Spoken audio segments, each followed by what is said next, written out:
Good morning pong muli sa bawat isang. Ngitian nyo nga po, una ako po na nandito sa harapan. Sige po.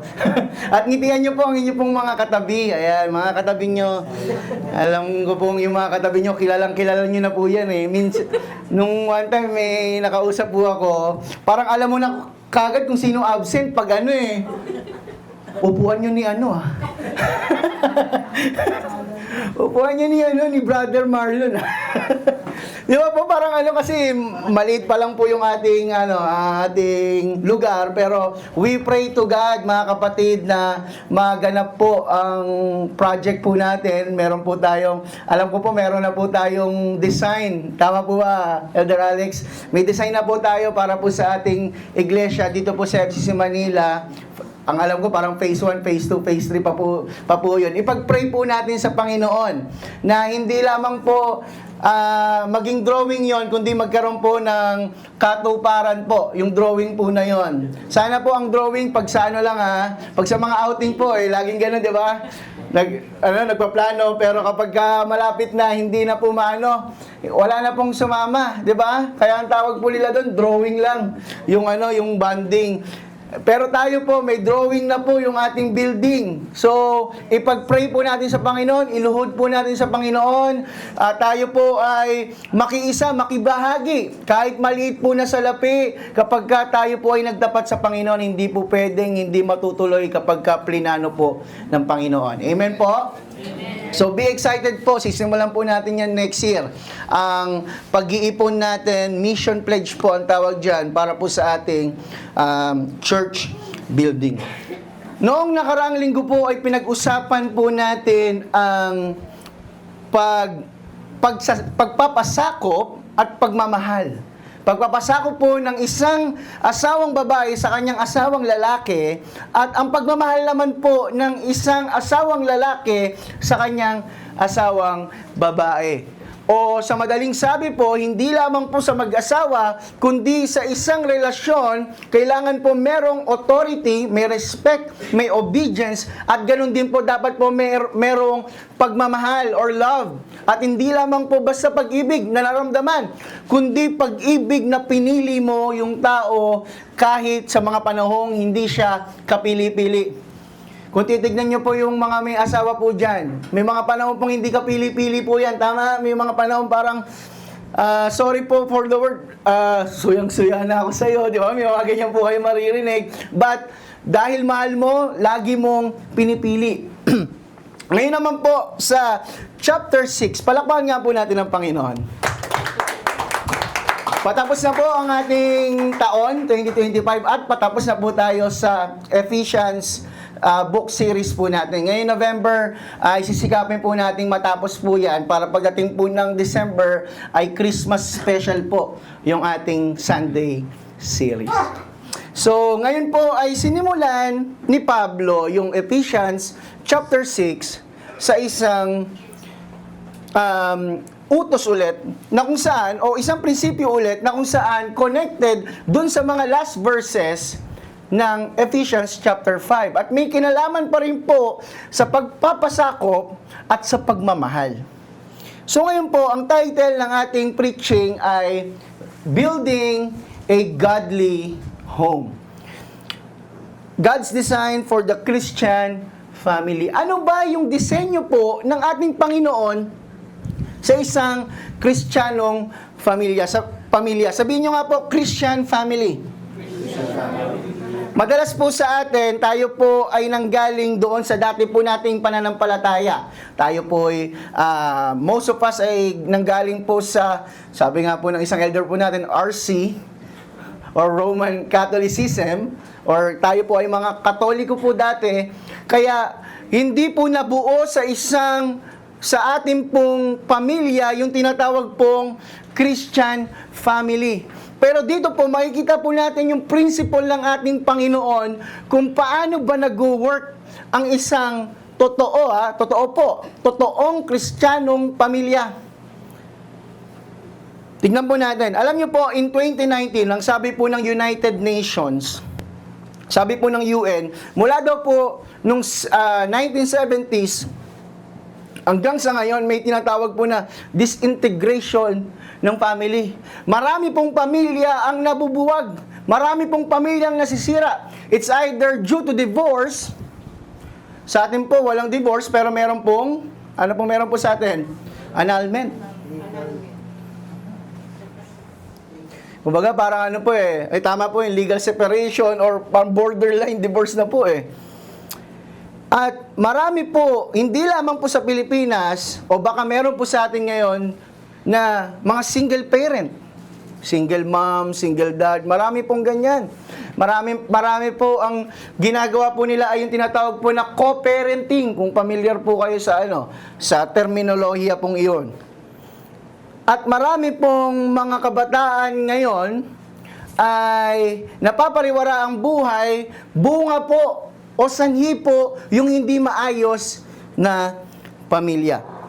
But long before sociologists and psychologists identified this problem, ang Bible po ay meron na pong blueprint sa isang maayos at matatag na bahay o tahanan po, mga kapatid. At babasahin ko po sa English, ito po, Ephesians chapter 6, verse 1 to 4. Children, obey your parents in the Lord, for this is right. Hindi lamang po dyan sinabi na children, obey your parents, pero dinagdagan po ni Apostol Pablo, sinabi niya po, in the Lord, for this is right. Dinugtungan niya pa po, honor your father and mother, which is the first commandment with a promise, so that it may go well with you, and that you may enjoy long life on the earth. Hindi niya po tinapos po doon. Minsan po, bitin eh. Minsan, pagka nagagalit na po yung magulang, sabi ng Ephesians chapter 6, verse 1 to 3, obey your parents. Pero hindi po tinapos si Pablo po ito. Sabi po in verse 4, fathers, dahil sila po yung leading authority sa loob ng tahanan, do not exasperate your children. Huwag nyo daw pong i-provoke into anger.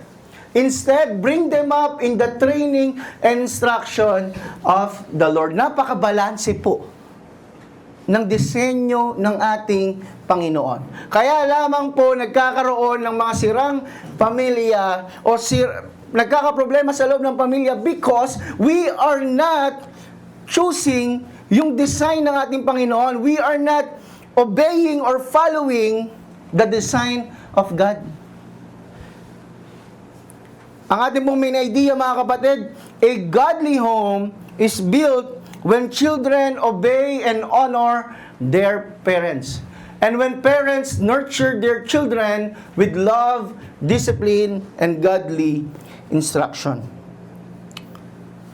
Unang puntos po, mga kapatid, ay para po sa ating pong mga anak. Lahat naman po tayo dito ay anak po, di ba? Naging anak po tayo. Tama po ba? Hindi. Kahit yung mga parents po ngayon ay naging anak din po kayo. Kayo baka yung mga magulang nyo po ay buhay pa rin naman po hanggang ngayon. Huwag nyo pong kalimutan na tayo pong lahat na narito ay anak. Kahit sabihin po natin, magulang na ako ngayon, pero anak pa rin po tayo. Tama po ba?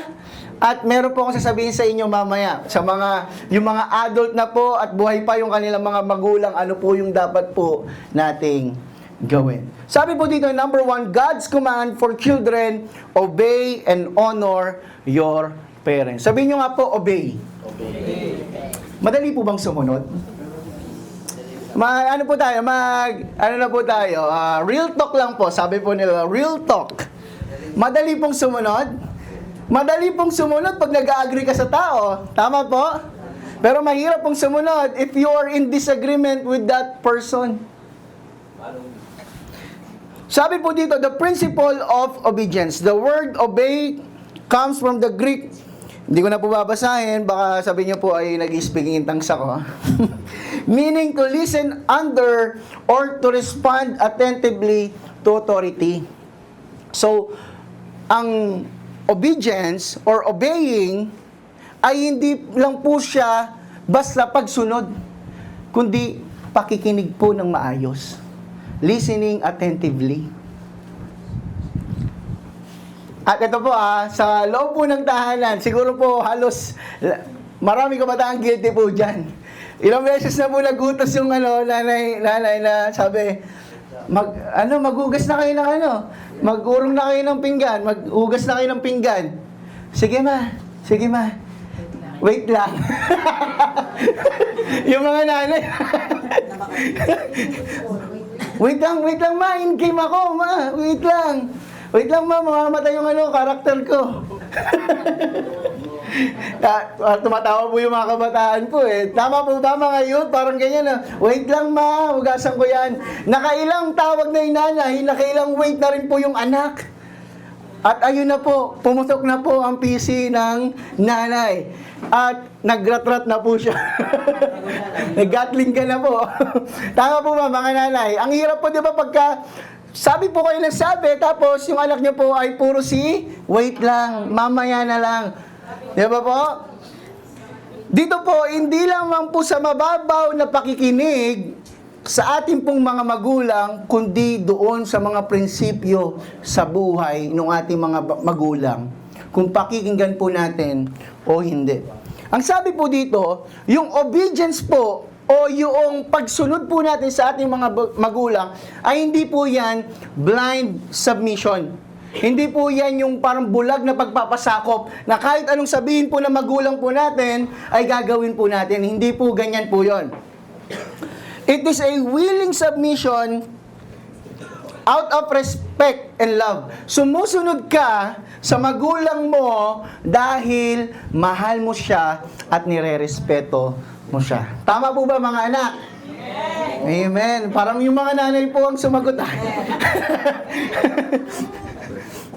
Sabi po dito, Proverbs chapter 6 verse 20-22, My son, keep your father's command and do not forsake your mother's teaching. And even Jesus Christ, being the Son of God, obeyed His earthly parents. Maging ang ating Panginoong Hesus ay nagpasakop po sa kanyang mga magulang dito po sa lupa. In spite of the fact that He is the Son of God, He is the Messiah, meron pa rin po siyang pagpapasakop sa authority. Sino pa po tayo para hindi magpasakop o magpailalim sa authority na meron sa atin? Sabi po dito, sabi po ng isang komentary po ni the late John MacArthur, yung mga bata po na lumaki dahil sa kanilang mabuting pagsunod sa kanilang mga magulang, sa kanila pong katandaan or later on in their lives, ay madali pong sumunod sa kanila sa Panginoon. But disobedience to parents is the first step toward rebellion against all divine authority. Sa mga anak po na naririto, kung sa loob pa lamang po ng tahanan ay wala na po tayong pagsunod at magpapasakop, paano pa po tayo susunod at magpapasakop sa mga authority outside the family, outside our own home? Alam niyo po, nagkaroon po ng pag-aaral yung University of Minnesota, and they found that children who consistently obeyed and respected their parents were 30% less likely to engage in delinquent behavior. Ibig sabihin, 30% less na mapapariwara yung buhay nila kung sila ay sumusunod sa pangaral o mga payo ng kanilang mga magulang. And 50% more likely to maintain faith involvement in adulthood. Alam niyo po mga kapatid, if we will realize this mga kapatid, na ang unang gustong sirain ni Satan ay ang ating pong mga pamilya. Tama po ba? Amen po? Amen. Mahirap po, di ba, kunyari, mag-asawa po kayo. Ito po, senaryo lang ha. Sa mga mag-asawang, yung Christian family talaga, yung buo sila, na Christian family, pag araw ng Sunday, bago kayo pumunta ng church, nag-away pa muna kayo. Di ba po? O kaya sa mga po dyan, mahirap po, di ba? Isang Kristiyanong pamilya, yung nakaaway mo pa muna o napagalitan mo yung anak mo, tapos magsisimba kayo. Minsan po, deception po ng kaaway po sa atin yan eh. Talagang pagkabangon mo, china-challenge ka talaga eh, para hindi ka magsimba eh. Hindi ka sumamba sa Panginoon. At ang una pong sisirain ng kaaway at sinisira niya sa buong mundo ay yung mga pamilya. Hinahayaan o marami na pong klase ng marami na pong klase ng pamilya ang meron po ngayon. Meron na pong cohabitation o yung ngayon po yung parang live-in na tinatawag, di ba po? Meron pong mga co-parenting, meron pong mga single mom, single dad. Meron po, ito po minsan, ito po sa mga sa mga pamilyang Pilipino. Minsan, mas nanay pa si lola kaysa sa tunay na nanay nung bata. Tama po ba? Minsan ganyan po. Minsan, mas tatay pa si lolo kaysa dun sa tunay na tatay nung bata. Nawawala po yung essence, nawawala po yung design ng pamilya. Kaya marami pong sangasangang mga problema ang kinakaharap po ng ating bansa because in the first place, yung smallest but the most important unit, the family, ay sira. Ay hindi maayos yung disenyo.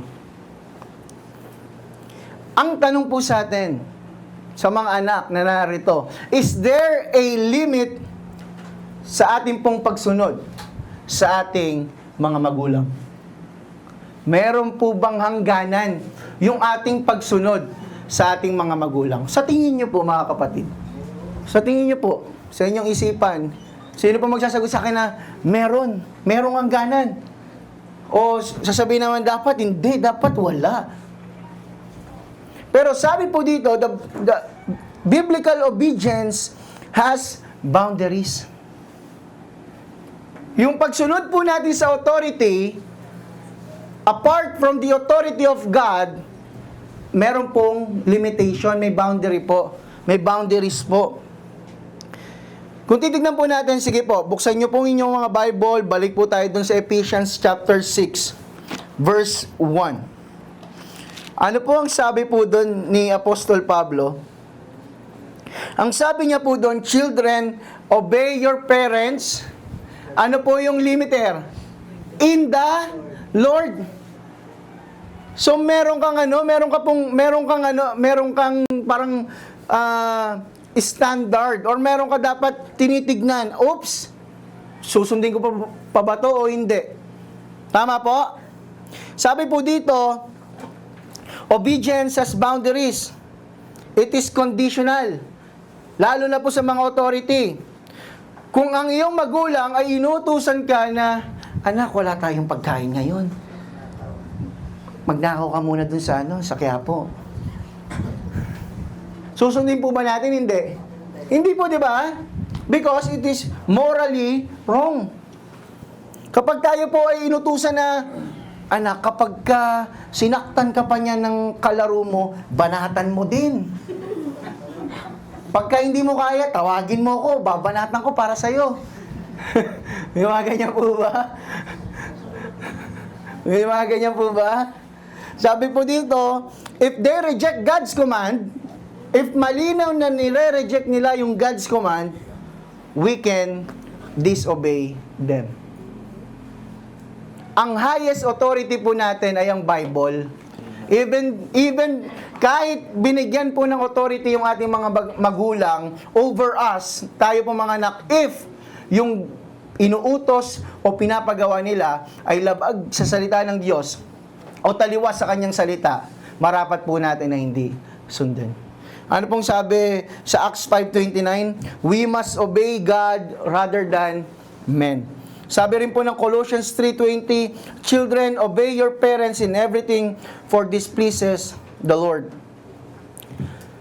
Ito pong next na sasabihin ko po, obedience is not enduring abuse. Meron pong mga klase ng pamilya na kung saan meron pong nagaganap na abuse. Tama po? And I pray na wala po sa pamilya dito sa FCC Manila yung mga ganong bagay po na nagkakaroon ng abuse, nagkakaroon ng mga ganong klaseng behavior sa loob ng tahanan. yung physical abuse, yung sexual abuse.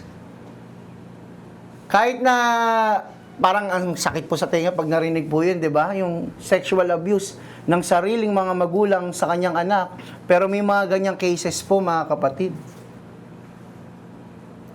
O kaya naman po yung emotional, mental abuse sa ating pong mga anak. If a parent o kung ang isang magulang ay abusado or abusive personally or physically, verbally, emotionally, or sexually, that is a sin and a violation of God's design. Abuse is not authority, it is sin. Kapag ang isang tahanan ay mayroong abusadong tatay o nanay, maaari pong yung mga anak ay magsabi sa mga kinauukulan. Pwede magsabi po yan sa church leaders, sa counselors, or sa mga legal protection. So ito po ay paalala lamang po sa atin. Sa pangatlo po, honor is different from obedience. Doon pa rin po sa slide na yan. Honor is different from obedience. Even when obedience is not possible, kahit na imposible na sundin yung tatay o nanay mo dahil mali yung mga pinapagawa nila o mali yung pamumuhay nila, but we should still honor them. Marapat pa rin po natin silang galangin. Pag sinabi po natin galangin, ang ibig sabihin po nito ay pahalagahan. To honor means to value the role, not the wrongdoing. You are valuing yung authority na binigay sa kanya over you, not yung kasalanan na ginawa niya or pinapagawa niya sa'yo. And we can honor our parents by praying for them. Praying for their repentance. Minsan po dito, marami pong mga anak masama ang loob sa mga magulang nila. Tama po? Dahil sa mga ginawa sa kanila ng kanilang mga magulang. Sino po dito yung mga matatanda na pero masama pa rin yung kanilang loob sa kanilang mga magulang? Sino po dito yung mga taong feeling po nila, nung kabataan po nila ay hindi sila binigyang pansin ng kanilang mga magulang? Baka may nakakaranas po sa atin ngayon ng mga ganyang bagay. Hindi po tayo makakalaya dyan, not unless isuko po natin sa Panginoon. Sabi po dito, we can honor our parents by speaking the truth respectfully. Ito po mahirap sa ating mga Pinoy na tahanan. Pagka nag-aaway po, nagkakaroon ng pagtatalo po sa loob ng bahay, kunyari po sa pagitan ng magulang at anak, pag pinapagalitan ng anak, pag tinatanong, sinasabi, ba't ang tahimik mo? Ba't di ka sumagot? Di ba ganyan? Nung sumagot po, bakit sumasagot ka na ngayon? Di ba? Hindi po maintindihan eh. O kaya naman po, ito naman po, vice versa naman po, yung mga anak naman po, parang yung kausap niya po, kaibigan niya lang eh. Di ba po, walang paggalang, parang sumisigaw yung nanay, sumisigaw din siya. Sumisigaw yung parents niya, o pinapagalitan siya ng parents niya, yung pagsagot niya po ay pabalang. Kahit na sabihin po natin na, parang tama naman ako kaysa kay mama, o kaysa kay papa. Minsan din po kasi, di ba, yung mga magulang, may ego din po yan eh. May pride din po yan eh. Sabi, parang hindi nagkakamali yung mama ko, bawal na ako sumagot Kaya nagka-crush po, tama. May nagtitinginan po magalo dyan, magnanay. Pero dapat po, sa mga anak, yung pagsagot po natin, ay may paggalang pa rin, may pag-ibig pa rin. Pwede naman po natin sabihin, pwede ko bang sabihin yung nararamdaman ko? Tama po ba?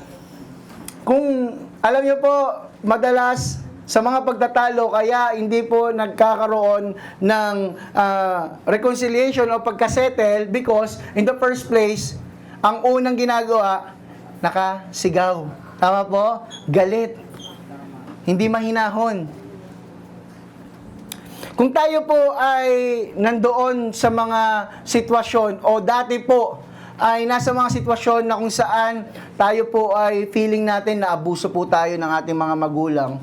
Feeling po natin ay pinabayaan po tayo ng ating mga magulang. Tandaan po natin that we have our Father, God the Father, our Heavenly Father, na siyang nagpo-protect at nag-heal sa mga sugatan. And that is number 4. God protects and heals the wounded. If your parents failed you, sorry to say, mga kapatid, baka meron po sa atin ngayon na feeling niya, hindi siya nabigyan ng karampatang panahon, karampatang pag-ibig, karampatang aruga galing sa kanyang mga magulang. Our parents may fail us, mga kapatid. But remember that our Heavenly Father will not. He becomes our refuge, our healer, and our example of perfect love. Kung meron pa po ditong mga anak na matagal na hindi pa po nila pinapatawad yung kanila pong mga magulang sa ginawa sa kanila in the past, this is the right time to forgive them. Forgiving them doesn't mean na hindi na ibibigay ng Lord yung nararapat na justice para sa iyo. Hindi po ganun. When we are forgiving others, we are releasing ourselves from the bitterness, from the hurtings na ginagawa sa atin ng unforgiveness. Forgiveness is not excusing sin, it is freeing our soul from hatred. Ano pong sabi ng Romans 12:21? At isa po sa mga mahirap gawin, do not be overcome by evil, but overcome evil with good. Ayan po ang challenging. Paano ang isang anak na sinugatan yung kanyang buong pagkatao ng kanyang mga magulang ay mapatawad yung kanyang mga magulang? It is only by the grace of God. So, tandaan po natin, obedience has a limit, but still, we need to honor, love, respect, pahalagahan yung ating pong mga magulang. Mga anak, amen po ba? Amen. Kayo po nagsabi niyan. Sabi po dito, obedience to parents is a reflection of obedience to God. But obedience never includes sin or abuse. When parents fail, we cling to our Heavenly Father who models perfect love and justice. Ano po yung principle of honor? Sabi po dito, Paul quotes the 5th commandment from Exodus chapter 20, verse 12. Yung sinasabi po ni Pablo po dito ay hindi po parang bagong prinsipyo. Ito po ay lumang prinsipyo na po, way back dun sa 10 Commandments pa po, Exodus 20, verse 12. Honor your father and mother that it may go well with you and you may enjoy long life. Sabi po dito, to honor means tratuhin mo sila ng may pagpapahalaga or to treat as valuable or weighty. Hindi lang po siya basta pagsunod, kundi paggalang po sa ating mga magulang. Kahit na tayo po ay tumanda na, kahit na hindi na po natin nakakasama ng palagian yung ating mga magulang, dapat po, dinadalaw pa rin po natin sila.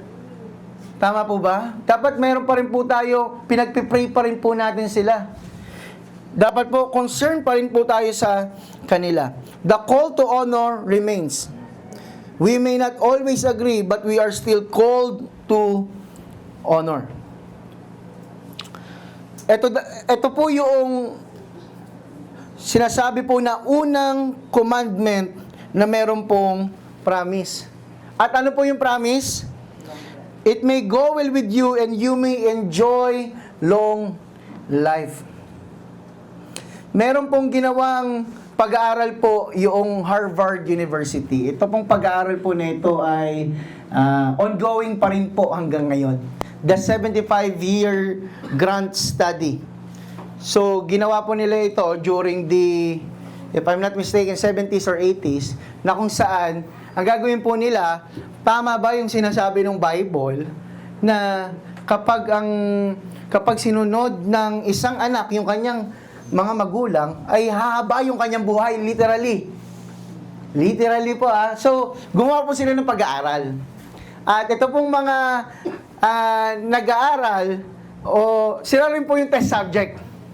Kasi mga po sila mga college students po sila So hanggang ngayon, ginagawa pa rin po nila yung pag-aaral. At na-realize po nila sa kanilang pag-aaral that individuals na merong healthy, respectful relationship with their parents ay isa sa mga masasaya at most fulfilled na mga adults. Yan po ay base po sa pag-aaral nila at hindi lang po yan 2 tao yung nag-aaral po nito. So, sinasabi po nila, sila mismo, they are testifying na yung mga anak na merong constant communication, deeper relationship sa kanilang mga magulang, ay totoong merong hindi lang po long life, kundi happy and fulfilling lives, mga kapatid. So, tinest po nila yung Bible. Next slide po. Sabi po dito, the promise attached. This doesn't necessarily mean every obedient child will live to old age.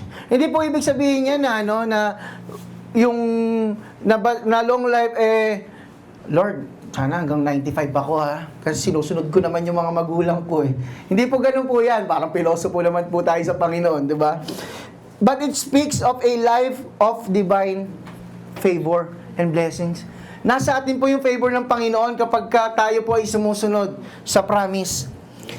God blesses those who respect authority and live in harmony with His design. So, sa mga anak po na narito, ayan po ang secret sa isang mapayapa, masaya at fulfilling life. We should respect and honor our parents. Obedience may be limited. Obedience may have boundaries, but respect and honor should always be there. Pangalawa po, ito po, God's command for parents. Sa mga magulang naman po, sino po dito yung mga magulang po? Taas po ang kamay, be proud, yan, loud and proud. Yan po. At yung mga tatay at nanay na masisipag, sabi po dito, nurture, don't neglect. At alam niyo po, na-realize ko po, na kadalasan po sa atin po, ito, kapag bata yung anak nyo po, madaling kausapin, tama po? Madali po? Sa mga magulang po dito, sagot po kayo. Pagka mga 6-7 years old, madali pong kausapin, tama? Pag dumating po yung mga 13-14, mga 15, teenager po, bakit nagbago tong anak ko? Di ba po, may mga ganyan, bakit parang di na ako pinapansin nito pag umuwi, diretso sa kwarto niya? Yung mga ganyan po, bantayan niyo po yung mga ganyan. Minsan, ang gagawin po natin, hayaan na lang natin. Hanggang yung bahay na dating maingay, naging tahimik na po. Tama po ba? Kasi we don't nurture. Kapag may possibility na parang may problem na arising, hayaan mo na. Hayaan na lang natin. Sabi po dito, avoid provoking anger. Mga magulang, sa inyo pong mga anak, wag po natin silang i-provoke na magalit. To exasperate means to provoke, to irritate, or, ito po, sa tingin ko yung pinaka mahirap, yung ma-discourage mo sila. Parents can unintentionally, pwede namang unintentionally mo magawa tama po ba? Pwede namang hindi mo sinasadya, pero nagawa mo yung mga bagay na yon. You can push children toward rebellion through, ito po yung babantayan ng ating pong mga magulang, yung harsh criticism instead of encouragement. Kapag kinakausap po natin yung ating mga anak, ano pong unang lumalabas sa ating mga bibig? Ano pong unang salita na maririnig ng anak po natin? Will it give encouragement or will it give discouragement? Pangalawa, inconsistent discipline. Ito po, inconsistent discipline. Hindi mo pinayagan ng una, pangalawa, pinayagan mo, pangatlo, hindi mo ulit pinayagan, kaya yung bata nalilito. Paano ba talaga yung tama? Ano ba talaga yung susundin ko? Nagets po ba natin? Kapag magdidisiplina po tayo, dapat meron po tayong isang salita. Pangatlo, ito po, sa mga maraming kumbaga malaking pamilya po, maraming magkakapatid, sa mga magulang po natin, iwasan po nating pagkumpara yung ating pong mga anak. Natatandaan ko po mayroon po akong napanood na sa Facebook eh. Ito po, nakakatawa po siya. Sa Facebook, marami po silang magkakapatid, nag-order po silang Jollibee. Sa tulog po si kuya, hindi pa naman ganun tulog, narinig niya yung magulang niya, wag mo nang gisingin si kuya mo. Alam niyo po ba yun? Po, wag mo nang gisingin si kuya mo, kainin na natin to. Sa pagising po ng kuya, pagkita niya sa basurahan, Ma, bakit may Jollibee dito? Yung mga maliliit po na bagay na yon, alam niyo po, kumbaga sa anak nakakatampo po yun, yung laging meron kang parang favoritism. Kaya sabi po, wag po natin yung pagkukumpara. Ito po, ang isa sa mga mahirap, neglecting to listen.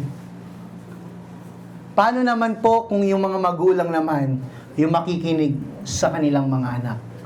Will you have open heart, open ears, para po makinig sa inyo pong mga anak? It may be challenging po, but we should do it.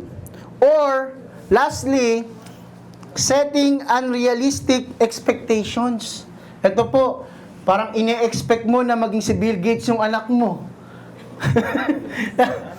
Anak, kung si Bill Gates kaya, ikaw din. Kaya mo yan. Di ba po? O kaya, ine-expect mo maging si Manny Pacquiao yung anak mo. Di ba po? We should not set unrealistic expectation.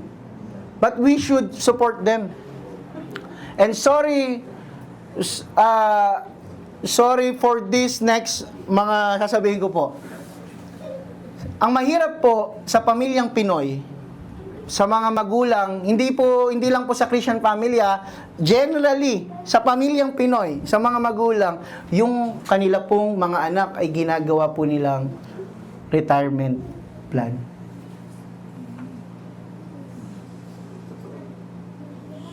Tama po ba o mali? Tama po, di ba? Marami pong ganyan. O kaya sasabihin, anak, hindi ko natapos itong course na to. Ikaw ang tumapos para sa akin. Parang wala na pong desisyon yung anak, tama po? Wala na po siyang sariling desisyon. Ayan, kaya po nagkakaroon ng kahit kala po natin okay po kayo, pero may nabibuild na sa puso ng bata na napipressure ako, bakit hindi ko magawa yung gusto ko para sa karir ko, sa buhay ko. Dahil sa mga ganong maliliit na mga bagay. So, kailangan po natin maging vigilant, maging discerning sa mga bagay po na iyon. Sabi po ng Colossians 3:21, Fathers, do not embitter your children or they will become discouraged. Huwag po sana tayo maging sanhi ng pagka-discourage ng ating mga anak. Sabi po ni Warren Wiersbe, the home should be a place of encouragement. The father who constantly criticizes his child destroys the very spirit he is trying to build. For our application po mga kapatid, parents, remember, correction without compassion leads to rebellion. Dapat sabihin po natin sa mga anak natin kung bakit po natin sila pinagsasabihan. Kung bakit po natin sila itinutuwid o tinatama, hindi lang basta nagalit ka. Hindi lang basta uminit yung ulo mo. Kundi merong, kumbaga parang po yan, divine anger po eh. Di ba merong justified kung bakit ka nagalit. Hindi basta nagalit ka na lang at hindi nalaman ng anak mo, bakit kaya nagalit si mama? Bakit kaya sinigawan ako ni papa? Ano bang mali? Dahil nabubuo pa lamang po sa mga, lalo na sa maliliit na anak po, nabubuo pa lamang po yung kanilang perspective sa mundo. At ikaw yung gumagawa kung paano nila titignan o kung paano po nila makikita yung mundo. Nurture in love and truth. Yung ibig sabihin po ng nurture or bring them up, iti-train mo sila and you will instruct them. Train means didisiplinahin, iko-correct, at ipapractice. Maaring yung mga magulang po dito magkakaiba ng disiplina. Pero ipag-pray po natin that our discipline ay merong gentleness and self-control. Ang disiplina pong walang limitation, ang tawag po doon ay pag-abuso. And instruction means verbal teaching, warning, and encouragement.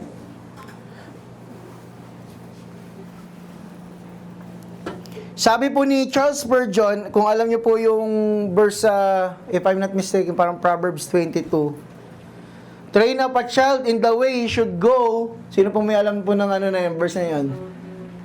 And when he is old, he will not depart from it. Parang po yung children ministry Yun yung team verse po nila Pero sabi po ni Charles Spurgeon, train up a child in the way he should go. Ang sabi ng Bible, and when he is old, he will not depart from it. Ang sabi po ni Charles Spurgeon, train up a child in the way he should go, but be sure you go that way yourself. Amen po ba? Be sure na yung sinasabi mong lakaran niya, nilalakaran mo rin. Kasi ikaw yung magiging example or role model sa iyong anak. Kung yung nilalakaran mo, kailangan lagi ka nagpipray bago at pagkatapos kumain, pagkagising mo. Pero kung hindi naman nakikita sa iyo ng iyong anak na pagkagising mo sa umaga, hindi ka nagpipray, hindi po tayo nagiging mabuting role model. Sabi po ng isang illustration, the National Study of Youth and Religion found that teens whose parents actively modeled their faith, prayed together, read scripture, served in the church, were 85% more likely to stay faithful into adulthood. At ito po ang ko po sa mga nanay, tatay po dito na may mga anak, isama nyo po yung mga anak nyo po sa simbahan. Isama nyo po yung mga anak nyo po sa paglilingkod sa Panginoon. Dadalhin po nila yan hanggang sa kanilang pagtanda. Children imitate what they see more than what they're told. Our parents, our home is our first ministry. Sa mga anak, sa mga nanay, sa mga tatay po na narito, tandaan po natin na ang first ministry po natin ay ang pamilya. Kaya dapat ang ating pong family ang ating one of the top priorities. Teach your children the word daily, pray with them, and live what you preach. And lastly, building a godly legacy. When children obey and honor and parents nurture with love and instruction, the home becomes a school of grace, a testimony to God's glory. Tignan niyo po yung mga verses po na ito. Sabi po ng Joshua 24:15, as for me and my house, we will serve the Lord. During this time, yung mga kapwa Israelita ni Joshua nag-intermarry po sa mga iba't ibang mga tribes, nations around them. Pero ano sabi po ni Joshua at the end of the book of Joshua, as for me and my house, we will serve the Lord. Sana po ganun din po tayo sa loob ng tahanan po natin. Marami pong pumapasok na iba't ibang ideologies, iba't ibang mga principles and teachings sa pamilya, pero sana po ang ating pamilya, ang ating tahanan, ang sinusunod lang na authority ay yung banal na salita ng ating Panginoon. Sabi po ng Psalm 127:1, unless the Lord builds the house, the builders labor in vain. And in Proverbs 14:26, whoever fears the Lord has a secure fortress, and for their children it will be a refuge. So, may mga tanong po ako po dito sa sa susunod na slide at nawa po i-reflect po natin sa ating pong mga isipan. Una po, am I obeying and honoring the authority God has placed over me? Hindi lamang po yung ating mga magulang, lahat ng authority that God has placed over me, the authority ng church sa buhay po natin, the authority of the pastor over our lives, the authority of our parents over our lives, the authority of the husband over doon sa kanyang asawang babae. Pangalawa, do I reflect Christ's obedience? Nakikita ba sa akin yung katulad ng pagsunod ni Kristo sa aking relasyon sa aking mga magulang? And lastly, as a parent, am I nurturing my children's spiritual growth, or merely managing their behavior? Iba po yung minamanage mo lang yung anak mo sa ninurture mo siya. So, am I managing or nurturing my children? For our conclusion po, mga kapatid, gisingin niyo na po, conclusion na. Success, victorious ka. Napagtagumpayan mo. Sabi po dito, the world may build families. Marami pong pamilya ngayon ay nabuo dahil pinagkasundo. Tama po ba? May mga ganong pamilya, pinagkasundo yung dalawang pamilya. Or maybe built upon convenience dahil para yung dalawang pamilya mapasa kanila lang yung yung lahat ng mga ari-arian, hindi mapunta sa iba. Or it may be built on money or emotion, but God builds families on obedience, honor, and nurture. At kapag sinunod po natin ito, mga kapatid, the very design of God, hindi po pwedeng hindi maging maayos, blessed, joyful, lahat po ng mga positive na words yung ating pong pamilya. Subukan nyo po na i-build ang family sa obedience, honor, and nurturing ng salita ng ating Panginoon. Never po tayong maliligaw ng landas if we will obey the Lord. And let us return to His design so our home can become living testimonies of His grace. Kung literal po ngayon napapasok si Jesus sa bahay ninyo, para po sa ating pagtatapos, ito po, kung literal napapasok ang Panginoong Jesus sa bahay nyo, ano po yung madadatnan niya? Is it a home built upon the love of God? Or is it a home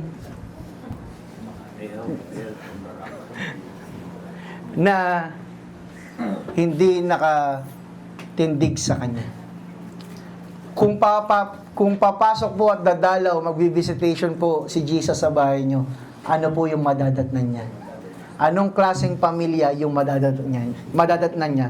And I pray na ang madatnan ng ating Panginoon ay pamilyang nagmamahalan, pamilyang merong pagsunod, at pamilyang naglilingkod sa ating Panginoon. Amen po ba?